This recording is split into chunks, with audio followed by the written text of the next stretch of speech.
اسی لیے امام مہدی کا ہاتھ اونچا ہے، کہیں پھیلا ہوا نہیں ہے، باقی ان کا پھیلا ہوا تھا، عیسیٰ کا پھیلا تھا، موسیٰ کا پھیلا تھا، ابراہیم کا پھیلا تھا کہ یار ذرا بیماری دور کر دو میرے امتی کی، ان کا نہیں، کیونکہ وہ چیز جو ٹھیک کرنے والی ہے وہ ان کے سینے میں موجود ہے۔ تو امام مہدی کے سینے میں جو لطیفہ قلب ہے وہ لطیفہ قلب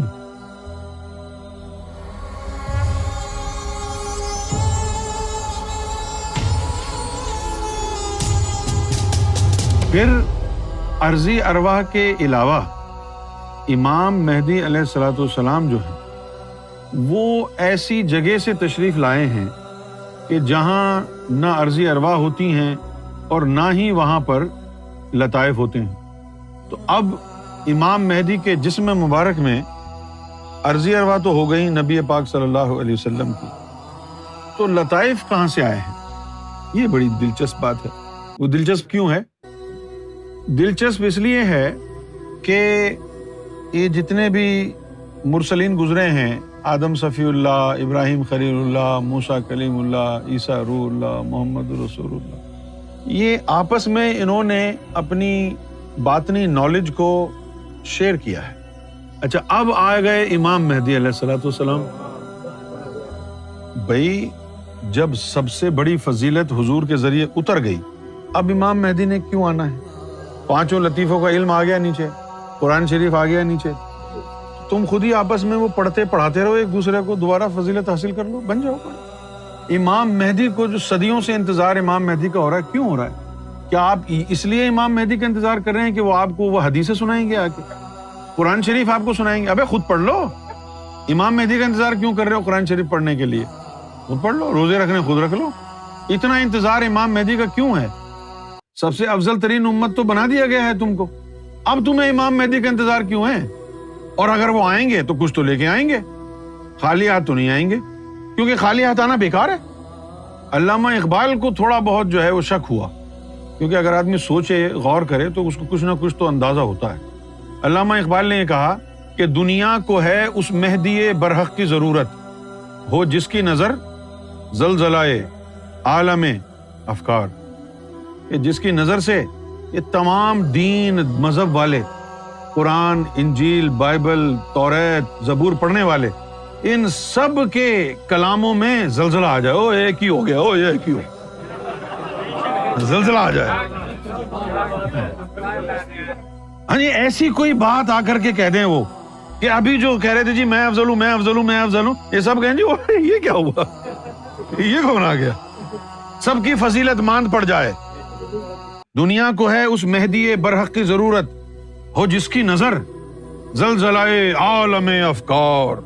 عالم افکار دنیا کے جو افکار ہیں، دنیا کی جو دانش ہے، دنیا میں جو ادیان ہیں، مذاہب ہیں، ان کے جو فلسفے ہیں، ان کی جو حکایتیں ہیں، ان کی جو تعلیم ہے، جب مہدی علیہ السلام کی تعلیم ان کے سامنے رکھی جائے گی تو وہ تعلیم کانپنے لگ جائے گی۔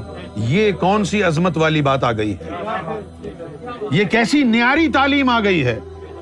ان کی تعلیم امام مہدی علیہ الصلوۃ والسلام کی، ان کی تعلیم نیاری ہوگی۔ سرکار گوھر شاہی کے الفاظ ہیں کہ امام مہدی کی تعلیم نیاری ہوگی، وہ ایسی تعلیم ہوگی کہ ہر مذہب والا خوشی خوشی اس تعلیم کو قبول کرے گا۔ اور پھر جب وہ تعلیم ہم نے ہر مذہب والے کو قبول کی، دیکھو بیٹھے ہوئے، اب تم خوشی خوشی قبول کر رہے ہو جس کے نظر زلزلائے عالم افکار، ایسی وہ تعلیم ہو۔ بھئی یہ جو تعلیم ہمیں ملی پہلے 5 لطیفوں کی، اس سے کہاں تک پہنچے ہم؟ اللہ تک پہنچ گئے۔ اب جب اللہ تک پہنچ گئے، آگے تو کچھ ہے نہیں، اب مزید امام مہدی کو بھیجنے کی ضرورت کیا تھی؟ کوئی ضرورت تھی؟ کسی نے حضور صلی اللہ علیہ وسلم سے پوچھا کہ یا رسول اللہ، امام مہدی کے جو پیروکار ہوں گے ان کا ایمان کیسا ہوگا؟ تو آپ صلی اللہ علیہ وسلم نے فرمایا کہ میری امت کا افضل ترین ایمان والا، اس کا ایمان جو ہوگا تو امام مہدی علیہ الصلوۃ والسلام کے ماننے والوں میں جو بالکل نچلا درجے کا ہوگا، اس نچلے والے کا ایمان بھی اس امت کے اعلیٰ ترین کے ایمان سے بہتر ہوگا۔ کیسے بہتر ہو؟ بھئی اس امت کا افضل ترین کون ہے؟ جو اللہ کو دیکھتا ہے، اللہ اسے دیکھتا ہے۔ جو ادنا ہوگا وہ بھی دیکھ پائے گا، اچھا تو جو اس جگہ کا جو امام مہدی کے ماننے والوں کا جو اعلیٰ ترین ہوگا وہ کیا دیکھے گا؟ جب ادنا نے رب کو دیکھ لیا ہے تو اعلیٰ کیا دیکھے گا جو افضل ہوگا؟ جو اعلیٰ ہوگا اس اعلیٰ کی ابتدا کہاں سے ہوگی؟ امام مہدی علیہ الصلوۃ والسلام کے غلاموں میں جو اعلیٰ سمجھا جائے گا اس اعلیٰ کی ابتدا کہاں سے ہوگی؟ کہ وہ اللہ کے غیبی جلوے دیکھے گا، کیونکہ یہ غیبی جلووں کا جو علم ہے یہ نہیں آیا۔ تو امام مہدی علیہ الصلوۃ والسلام کے حوالے سے جو نقطہ میں بیان کرنا چاہ رہا ہوں آپ کو، جس کے لیے میں نے اتنی بڑی تمہید باندھی ہے کہ آدم صفی اللہ آئے، اس لطیفے کی تعلیم، پھر اور جتنے بھی انبیاء آئے وہ اپنے اپنے، اس کی وجہ یہ ہے کہ امام مہدی علیہ الصلوۃ والسلام کے سینے میں قلب جو ہے وہ آدم صفی اللہ کا قلب ہے۔ آدم صفی اللہ کو ہندو شنکر کہتے ہیں، تو اگر الفاظ ان کے حساب سے دیکھے جائیں تو ہم یہ کہیں گے کہ سرکار گوھر شاہی میں شنکر بھگوان موجود ہے، سرکار گوھر شاہی میں شنکر بھگوان موجود ہیں۔ اس کو اور ان کے دین کے حساب سے، دھرم کے حساب سے بولا جائے تو کہیں گے کہ وہ شنکر بھگوان کا اوتار ہے۔ اب وہ شنکر بھگوان کا اوتار ہیں، پریم اوتار ہیں، تو وہ کال کی اوتار ہے۔ کیوں کہا جائے گا ان کو کال کی اوتار؟ کہ ان کے اندر شنکر بھگوان کا قلب ہو۔ اس لیے ہندو سارے گوھر شاہی کی ذات سے چمٹ جائیں گے، کیونکہ ان کو جب پتا چلے گا کہ ان کا شنکر ان کے اندر بستا ہے۔ اس طریقے سے ہندو جو قوم ہے وہ امام مہدی سے جڑے گی۔ یہ تو ان کو تو نہیں پتا امام مہدی کیا ہوتا ہے، وہ جڑیں گے اس وجہ سے کہ ان کا شنکر امام مہدی کے اندر ہے۔ اچھا بھائی، اب اگر دیکھیں نا آپ، کسی نبی نے اتنا زور نہیں دیا قلب کی تعلیم پر جتنا آدم نے دیا تھا، ان کے پاس تو تھا ہی وہی، قلب کے علاوہ کچھ تھا ہی نہیں۔ تو اب سرکار گوھر شاہی نے کتنا اس کو عام کیا ہے، دل کو جاری کرو، دل کو منور کرو، دل کو منور کرو، دل کو منور کرو، کیونکہ دل کی جو پوری کی پوری رجیم ہے آدم صفی اللہ کو جو ملی تھی وہ سرکار کے سینے میں قلب موجود ہے۔ آپ نے آدم کو جا کے نہیں کہنا کہ جی یہ آیا ہے، اس کا دل بیمار ہے، اس کے اوپر نظر کرو۔ آپ کے ہاتھ میں ہے، بیماری ہو یا کچھ بھی ہو، ذکر دینا ہے، گوھر شاہی نے بیماری دور کرنی ہے آپ کی۔ ہم نے کون سا نبیوں کے پاس جا کے درخواستیں ڈالنی ہے؟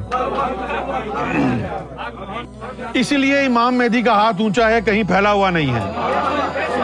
باقی ان کا پھیلا ہوا تھا، عیسیٰ کا پھیلا تھا، موسیٰ کا پھیلا تھا، ابراہیم کا پھیلا تھا کہ یار ذرا بیماری دور کر دو میرے امتی کی۔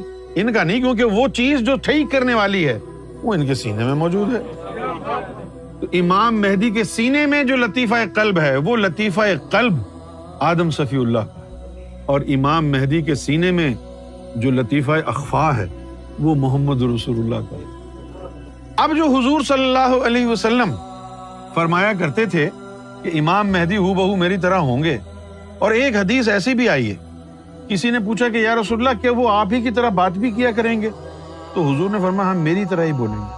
اور کبھی کبھی کیا ہوگا کہ گفتگو کرتے کرتے ان کے جو زبان ہے اس سے الفاظ نکلنے میں دیر ہوگی تو وہ اپنی ران پہ ہاتھ ماریں گے یوں یوں کر کے۔ یہ کیوں؟ اس کے اندر کیا راز تھا؟ اس کے اندر راز یہ تھا کہ امام مہدی کے اندر میرے سینے کی وہ چیز ہوگی جو ان کی زبان کو بلوائے گی، اور جب وہ میری بولنے والی چیز مصروف ہوگی تو وہ ران مار کے مجھے بلائیں گے کہ اس کو بلواؤ، اس کو بلواؤ، اس کو بلواؤ۔ وہ لطیفہ اخفا محمد رسول اللہ کا وہ امام مہدی کے سینے میں ہو۔ اس لیے سرکار گوھر شاہی نے پاکستان میں ایک پریس کانفرنس میں فرمایا کہ ہم تو وہ تم کو بتاتے ہیں جو محمد رسول اللہ ہمیں بتاتے ہیں۔ وہ اس کے باطنی اس کی توجیہ کیا ہے کہ میں تم کو وہ بتا رہا ہوں جو محمد رسول اللہ مجھے بتاتے ہیں، حضور صلی اللہ علیہ وسلم لطیفہ اخفا۔ تو اب آپ دیکھیں کہ کتنی فضیلت ہو گئی کہ آدم صفی اللہ کا لطیفہ قلب بھی امام مہدی میں، محمد رسول اللہ کا لطیفہ اخفا امام مہدی میں۔ تو دین کی ابتدا آدم، انتہا محمد رسول اللہ سے، اور دونوں سینہ گوھر شاہی میں بند، دونوں۔